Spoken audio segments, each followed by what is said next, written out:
Добрый вечер, друзья. Вы смотрите «Горячий комментарий» и с вами я, Екатерина Иерусалимская. Прежде чем начать, поставьте лайк этой трансляции. Это помогает нам показываться большему числу зрителей. Лайки – это не просто цифры, а реальная поддержка нашей работы и независимых белорусских медиа. Поддержать нас можно и через донаты, а свои вопросы гостю программы задавайте в чате эфира. А мы начинаем.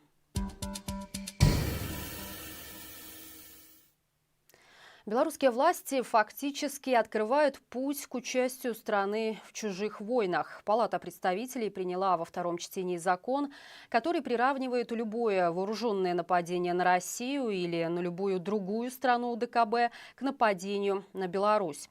Это означает, что Минск признает за Москвой возможность втягивать белорусские вооруженные силы в военные конфликты под формулировкой союзных обязательств. Новый документ продолжает линию обновленной военной доктрины, принятой в начале года. В ней безопасность Беларуси напрямую связана с интересами Кремля, а роль Лукашенко как главнокомандующего становится еще более усиленной. Авторы закона уверяют, что речь идет об уточнении задач армии. Хотя на практике все больше возникает вопросов о степени утраты военного суверенитета страны. Сегодня мы разберем, что означает это решение и может ли режим использовать новый закон для обоснования участия белорусских войск в реальных боевых действиях. С нами в прямом эфире военный аналитик и журналист телеканала «Белсат» Дмитрий Мицкевич. Дмитрий, здравствуйте. Добрый вечер. Вот для начала давайте объясним нашим зрителям, что представляет собой этот закон, насколько, как он будет работать на практике и есть ли реальные основания опасаться его или перед нами скорее такая формальность, о которой власти говорят уже давно. На самой справе тут вы правы са сваім другім варыянтам, што гэта хутчэй фармальнасць для таго, каб запісаць на паперы тое, што рэжым Лукашэнкі планаваў зрабіць, ну і в прынцыпе робіць уже даўно, таму што першую чаргу мы ведаем, што выкарыстоўваць войска супраць беларускага народу, ну гэта тое, што Лукашенко пачаў рабіць ужо ў 2020 годзе. Хаця насамрэч нават ведаеце, Савецкі Саюз баяўся гэткім чынам гэта неяк прапісаць. І нават савецкія афіцеры, ну і ўвогуле ў войску было прынята так казаць, што мы, вайскоўцы, ніколі не можам быць выкарыстаныя супраць свайго народу.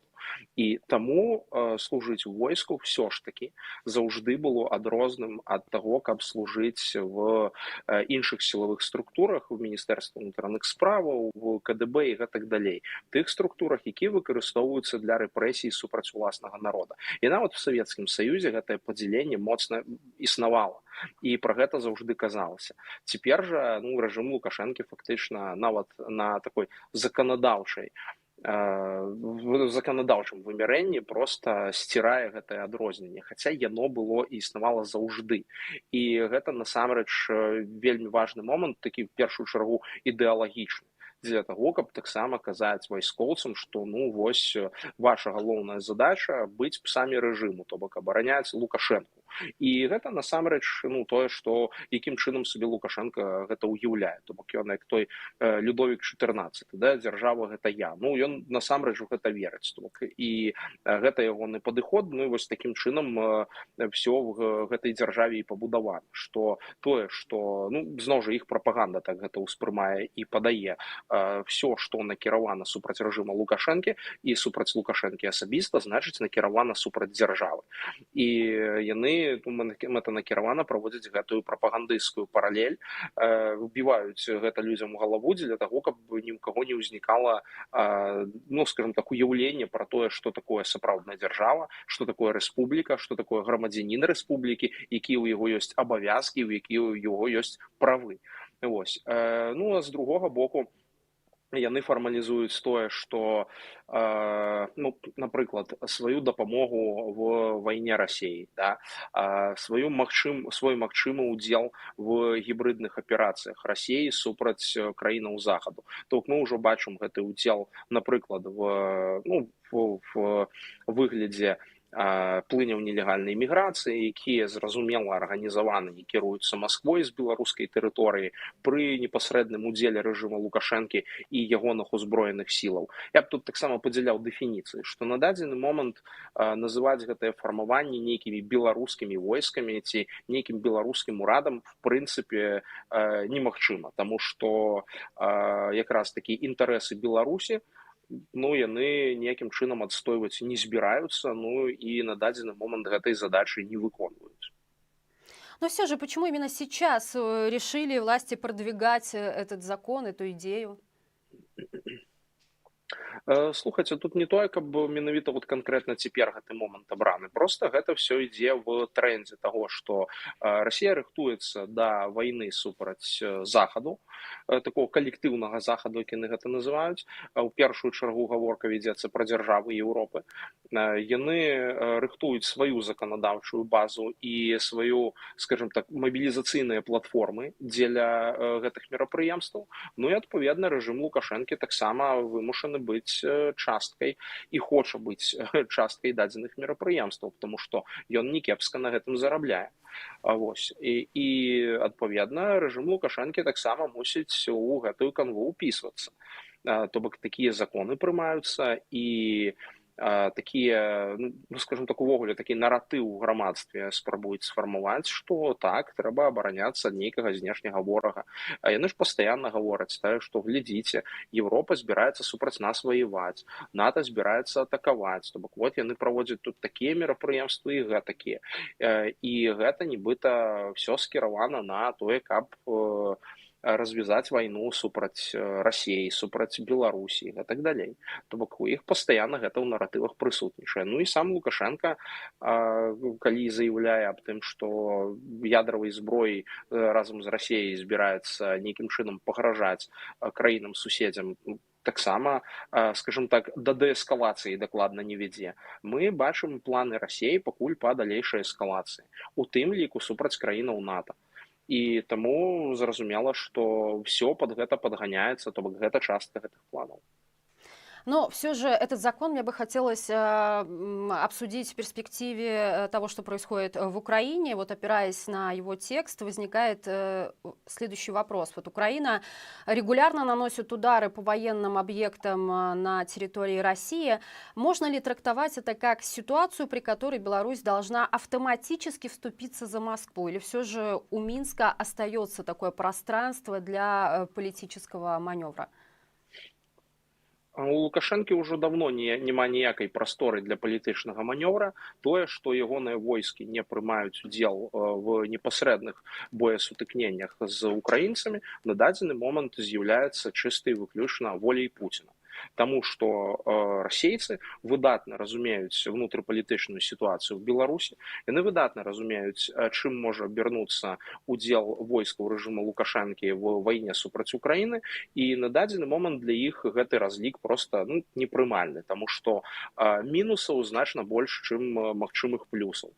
Добра, зберуць яны нейкіх там, нават калі яны зберуць там 20 000 чалавек, то бок все, што баяздольнае там на тэрыторыі Рэспублікі Беларусь, і адправіць гэта для вайны супраць Украіны. Гэта не шмат зменіць на лініі фронта. У расейцаў свае мабілізацыйныя здольнасці значна большыя, але гэта ж можа шмат зменіць унутры Беларусі.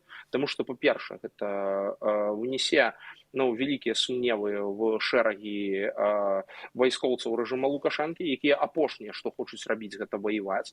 Па-другое, невядома баяздольнасць гэтых адзінак і наколькі яны будуць мець жаданне прымаць удзел у баявых дзеяннях. Гэта два. То бок, які з іх будзе толк, в прынцыпе. Таму што, проста гарматнага мяса кінуць, можна любой якасці. І трэцяе, то бок, а хто тады будзе абараняць рэжым Лукашэнкі? То бок, хто тады будзе займацца стабілізацыяй гэтай абстаноўкі на тэрыторыі Беларусі? Тому што ім все ж таки расейцам патрэбна, каб у Беларусі было ціха. Таму што Беларусь выкарыстоўваецца як плацдарм для гібрыдных атак супраць краінаў НАТО.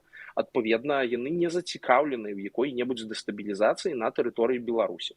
Яны кантралююць всю сітуацыю як з ваеннага, так і з палітычнага, так і з эканамічнага пункту гледжання. Ім не трэба нейкія даданыя раздражняльныя фактары, яны будуць хацець проста, каб все працавала так і далей, каб далей эканоміка Беларусі працавала на Маскву, каб, скажем так, узмацнялася залежнасць эканамічная, каб прадукцыя беларускага ВПК яшчэ больш паступала для расійскага войска, і таму яны, зразумела, будуць займацца гэтым. Плюс яны, зноў жа, яны все кантралююць. Ім не трэба зараз нейкім чынам тут штосьці эскалаваць.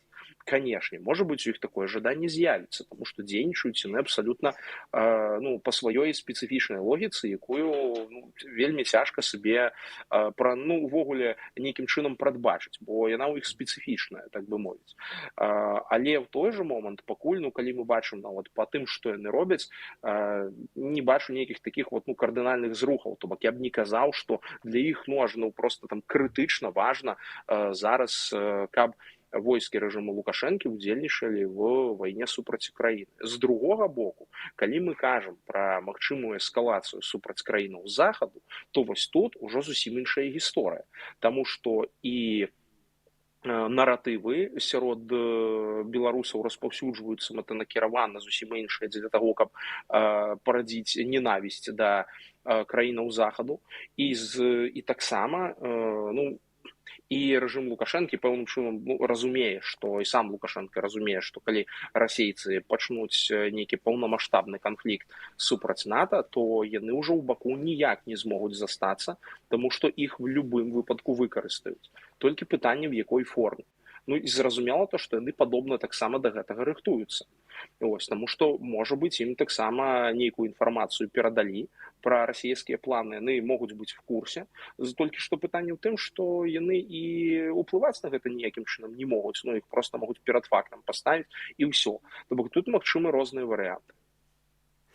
То есть мобилизации не будет. Вот это такая пугалка, которая уже с начала полномасштабной войны в Украине существует в белорусском обществе. Все мы ждем эту мобилизацию, она не происходит. Из ваших слов я понимаю, что и не случится, наверное, скорее всего.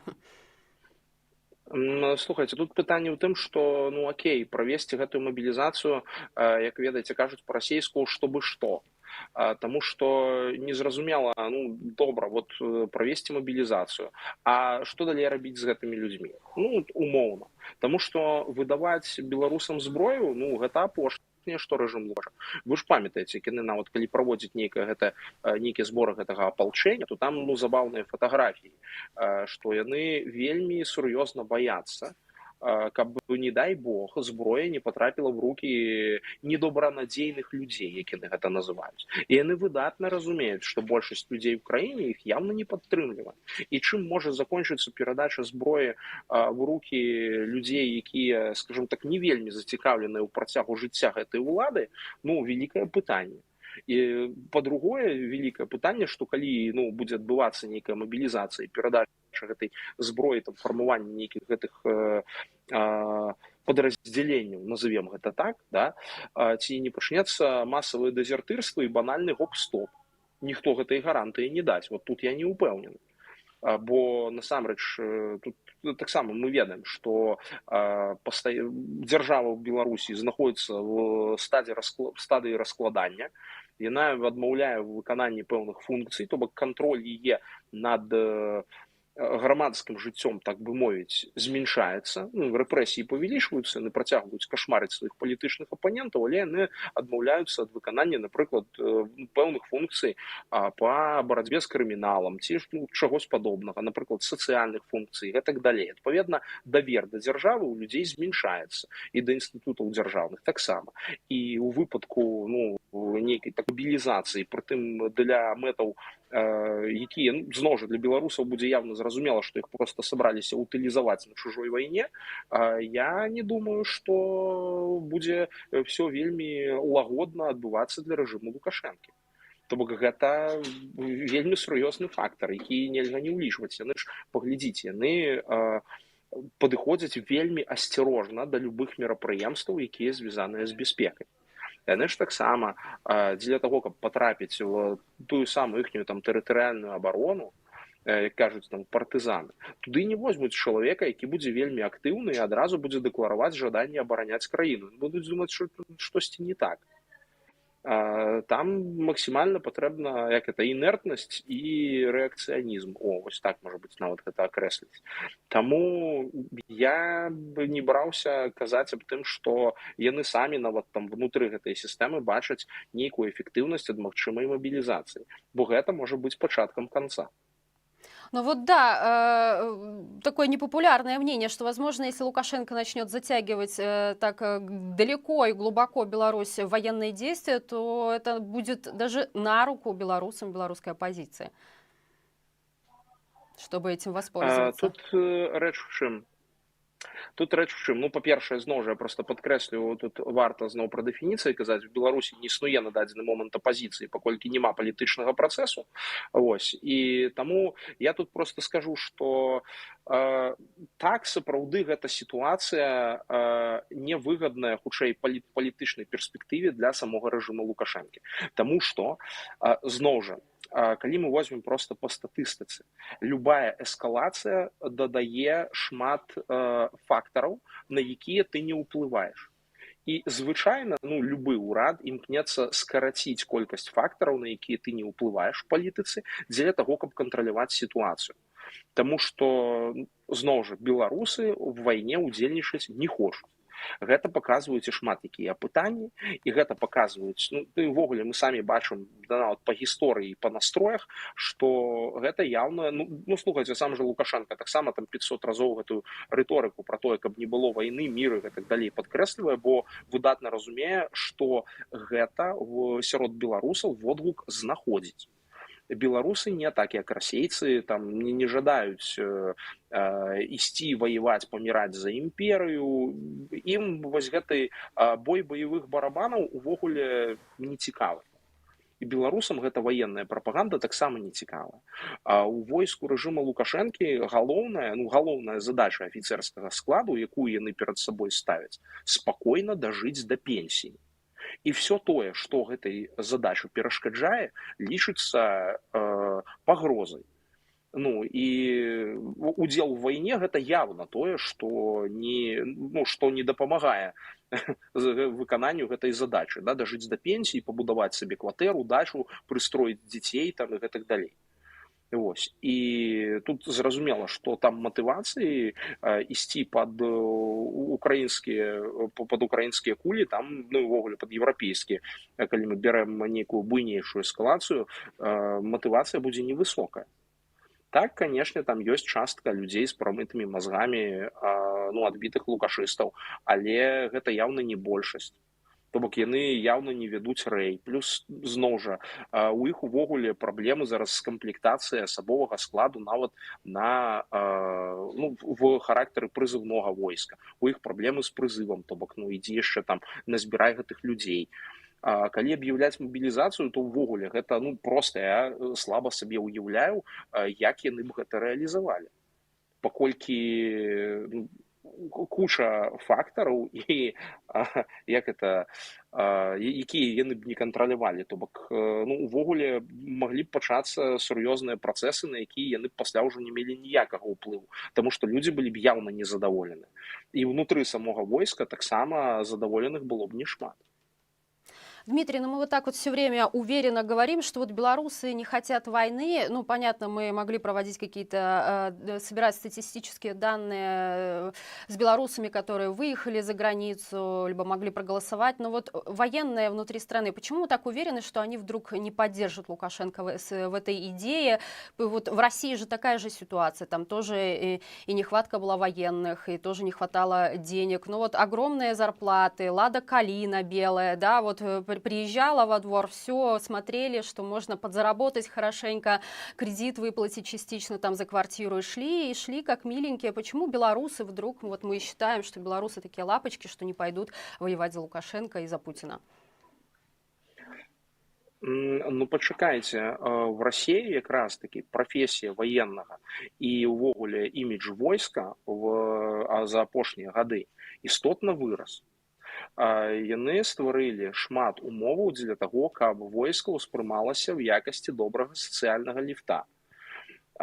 Там плюс зноў жа шмат насельніцтва, якое жыве за мяжой беднасці і для якога войска, ну вот гэта магчымасць, так бы мовіць, выбіцца ў людзі.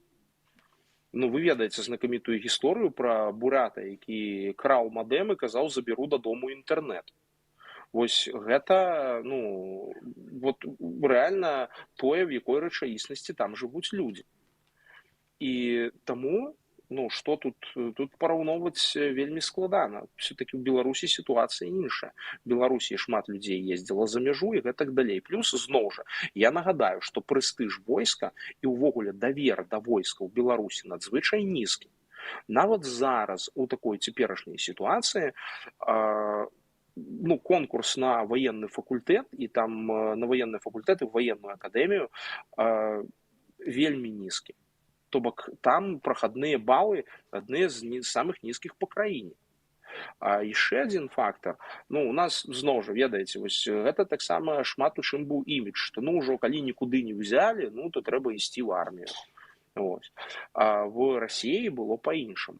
В Расіі все ж таки імідж узброеных сілаў трымаўся, ну тым ліку з-за фактара прапаганды. І в Расіі міністр абароны зараз гэта ну чалавек вельмі ўплывовы. В Беларусі міністр абароны гэта, ну я не ведаю, па ўзроўні прыблізна як міністр культуры да нядаўняга часу. То бок гэта яўна не той узровень ведомства, якое ўплывала на фармаванне нейкай дзяржаўнай палітыкі. На абарону сродкі выдзяляліся па астатачным прынцыпе. То бок што засталося там, ну хай там будзе, хай сабе нешта набудуць.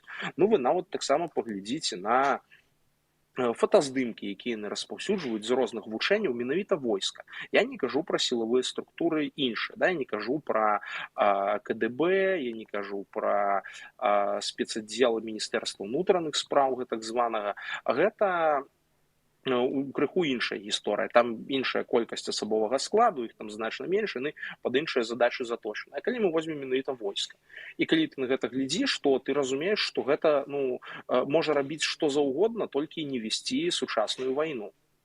І таму ну, людзі ж таксама не дурні, людзі ж таксама гэта бачаць, яны таксама разумеюць, што ну, яны глядзяць інтэрнэт, яны глядзяць тыя ж самыя сводкі з франтовыя, яны могуць разумець, што ну, зноў жа маючы в наяўнасці такое забеспячэнне, ты асабліва не наваюеш.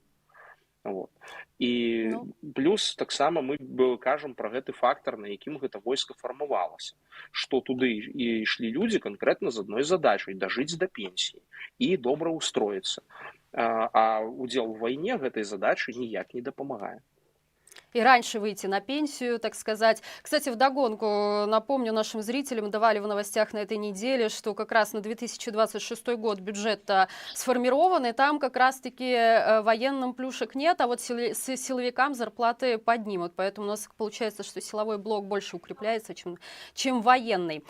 И последний вопрос, Дмитрий, вот если Россия все-таки втянет Беларусь в войну когда-нибудь, если это случится, какой может быть первая международная реакция, какие последствия могут ожидать и Лукашенко, и всю его военную систему?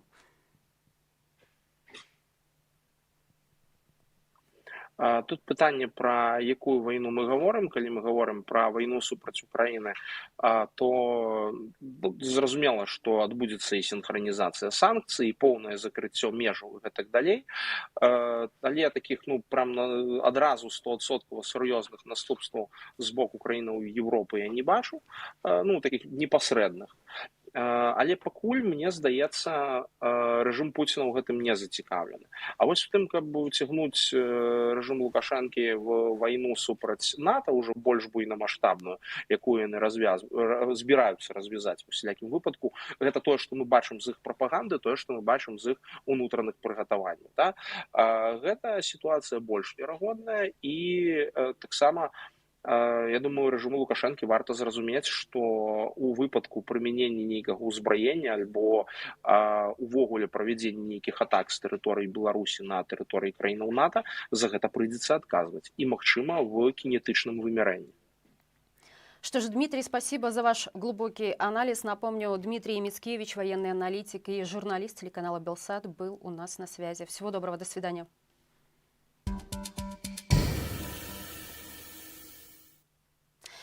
Друзья, наш канал можно смотреть не только на Ютубе, но и через спутник на платформе Беларусь Tomorrow. Подробности настройки ищите в описании. Спасибо, что поддерживаете Маланку просмотрами, лайками, комментариями и донатами. От вас зависит наше существование. Ну и в 9 вечера не пропустите новый выпуск новостей регионов. Хорошего всем вечера. Я прощаюсь с вами до завтра и живи Беларусь!